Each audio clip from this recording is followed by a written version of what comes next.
Bem, o SBT Meio-Dia, então, hoje fala sobre esse recente atentado em Paris. Até o momento, as autoridades francesas já confirmaram 129 mortos e cerca de 300 feridos nos locais onde os terroristas atacaram com bombas, fuzilamento em massa e a ação de homens-bomba, principalmente. O professor de Relações Internacionais da Universidade Federal de Santa Catarina, Lucas Pereira Rezende, está aqui conosco no estúdio para nos ajudar a tentar entender um pouco melhor essa situação. Professor, boa tarde, bem-vindo aqui ao SBT Meio-Dia. Nós sabemos que o mundo islâmico envolve aí mais de 1 bilhão de pessoas em cerca de 50 países. Mas uma coisa é o islamismo, é a religião, outra coisa é o Estado Islâmico. E houve um tempo em que as guerras, os ataques, os conflitos, eles tinham início, meio e fim. É possível imaginar um fim para essa situação a partir do que está acontecendo agora na França? Olha, é bastante difícil a gente imaginar um fim, porque até agora os governos e nós especialistas também não sabemos como lidar com o problema de fato, né? O Estado Islâmico, ele busca montar um califado, que é uma ordem diferente de um Estado, é uma organização política bastante diferente, voltada para a religião, mas como você falou, é muito importante diferenciar o islamismo do cristianismo, né? Da violência, né? Então a gente tem que pensar que islamismo não tem nada a ver com violência, assim como cristianismo não tem nada a ver, por exemplo, com questões de aborto. Há uma vertente que é contra, mas há outras diversas pessoas que não associam a isso. E essa questão do califado, que busca ter o controle das pessoas, especialmente são as pessoas insatisfeitas em suas vidas de um modo geral, nos países de origem e até mesmo na França, onde a polícia encontrou, junto aos terroristas mortos também nos atentados, um francês. Ou seja, por que essa questão religiosa provoca tanto ódio? Como é que eles conseguem se infiltrar nesses países e, através da religião, motivar as pessoas para crimes como esses que nós estamos vendo? Quando você pensa em uma sociedade que não tem como prover bem-estar para a sua própria população, né, você abre espaço para esse tipo de coisa. Então, é difícil, por exemplo, você imaginar um Estado Islâmico crescendo na França, ainda que haja esses elementos de pessoas individuais, em especial jovens, né, que se motivam para o Estado Islâmico. No caso de jovens franceses ou de jovens europeus, onde a gente vê um grande fluxo lá para o Estado Islâmico, a gente tem que pensar que esse principal motivador na verdade, o status. Não é? Porque uma vez que esse jovem vai para lá e fala, olha, você vai ser a linha de frente. Estou recebendo atenção. Não é? Ele vira estrela internacional. Né? Então, o que motiva o jovem ocidental a ir para o Estado Islâmico, muito mais do que a religião, é talvez o status, a possibilidade de você, de repente, ele passa a influenciar políticas dos Estados Unidos, por exemplo. Professor, mas o telespectador em casa deve estar pensando assim, por que será então que a religião ainda, nos dias de hoje, provoca tanto ódio, especialmente nos países daquele entorno geográfico lá? Especialmente lá e aqui.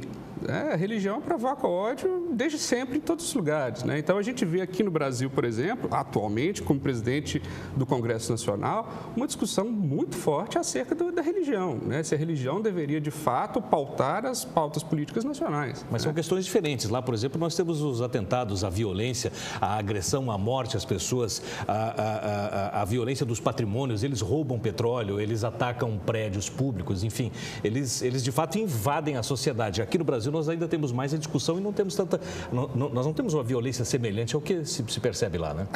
No Brasil atualmente não, ainda que a gente possa ter uma relação com o extremismo religioso desde a Idade Média na Igreja Cristã, né? A Santa Inquisição nada mais que isso. Exato, né? As pessoas queimadas em praça pública. Pois exatamente. Então a religião historicamente ela tem uma associação com violência muito forte. Então é preciso cortar essa associação direta de que cristianismo é pacífico e que o islamismo é violento, né? Então, esse ponto que eu queria colocar claro. Professor, Marcelo, o Léo Coelho tem uma interação conosco? Pois não. A gente tem aqui o exemplar de um jornal que foi atacado no início do mês de janeiro, que é o Charlie Hebdo. Ele foi o primeiro ataque que os franceses receberam esse ano, em 2015. A pergunta que a gente gostaria de fazer é se há chance de voltar esses ataques ainda esse ano. A população francesa se sente muito incomodada e se sente muito preocupada. Pela experiência do senhor, a senhora acha que é possível, ainda esse ano de 2015, a França sofrer novos atentados? Não só a França, como todo o mundo desenvolvido, vamos colocar assim, Estados Unidos, Europa, estão todos agora em alerta máximo, né? É muito possível que esse tipo de coisa aconteça, até mesmo porque o tipo de ataque terrorista que aconteceu na França, em especial, né? A gente não pode esquecer do Líbano também, né? Então, teve no Líbano um dia antes, mas... em especial aquele que aconteceu na França, houve algum grau de articulação, mas não foi uma coisa altamente organizada como foi o 11 de setembro. Né? Foram artefatos relativamente simples que são facilmente encontrados. Então, esse tipo de terrorismo é um terrorismo que ele não é diretamente ligado a uma organização central. Então, não foi um comando central lá no Estado Islâmico que organizou, foram células locais. Esse tipo de coisa, sim, é possível acontecer, não só agora, como permanentemente. Enquanto tiver uma política constante de intervenção do Ocidente, Europa / Estados Unidos, no Oriente Médio e Norte da África, a gente pode esperar que isso continue. Professor, com o desaparecimento de Osama Bin Laden, que era o grande mentor da Al-Qaeda, e agora o Estado Islâmico, que é uma dissidência da Al-Qaeda, como o senhor estava explicando agora, essas organizações, elas se intercomunicam sozinhas, elas não dependem mais de um comando central.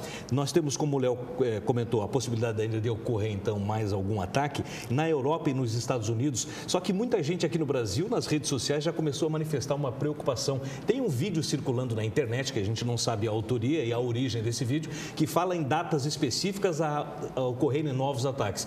Uma dessas datas inclui o Brasil. Isso poderia ser possível ou não? Possível é, né? Possível é. Na medida que o Brasil, por exemplo, expande a sua atuação internacional e passa a participar de operações de paz da ONU, né? E passa a atuar de forma mais veemente no Conselho de Segurança da ONU, isso vai passar a desagradar algumas pessoas, né? Então, o Brasil pode vir a ser. Como também a gente pode simplesmente ser o hospedeiro temporário, né? Então, assim, agora nas Olimpíadas, por exemplo, pode acontecer ataques terroristas a outras delegações, a delegações dos Estados Unidos, a delegações dos países europeus, a Israel, né? Muita gente vindo para cá, né? Acontecendo no Brasil simplesmente pela ocasião de juntar pessoas de outros países. Professor Lucas Pereira Rezende, professor de Relações Internacionais da Universidade Federal de Santa Catarina, obrigado por sua participação aqui no SBT Meio-Dia e pelos esclarecimentos. E é claro, a gente vai continuar acompanhando através da mídia internacional como é, né, que essas questões devem se processar, se terão fim ou não. A questão agora é só aguardar mesmo, Eudiane. Certamente.